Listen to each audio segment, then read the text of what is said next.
ಪ್ರೇಮದ ಕಲ್ಲನು ಎಡವಿದ ಮನುಜನ ಬೆರಳಿನ ಗಾಯವು ಮಾಯವು ಹಗೆಯಲಿ ಕೋವಿಗೆ ತಲೆ ಕೊಡೋ ಮರುಳರ ಗುಡಿಯಲಿ ದೈವವು ಕಾಯಲು ಕತ್ತಲನ್ನು ಮಣಿಸೋಕೆ ಹಚ್ಚಿಟ್ಟ ದೀಪ ಊರೂರನ್ನೇ ಸುಡುವಂಥ ಜ್ವಾಲೆಯಾಯಿತೇನು.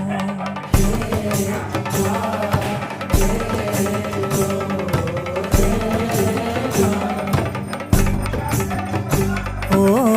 ಗರ್ಭದಲ್ಲೇ ಆದ ಗಾಯ ಹಣೆ ಬರಹ ಯಾತಕ್ಕೆ ಮದ್ದು ಅರಸಿ ಅಲೆದಾಡುವೆ ಯಾರ ಜೊತೆ ಅರಿಯದೆ ನಿನ್ನ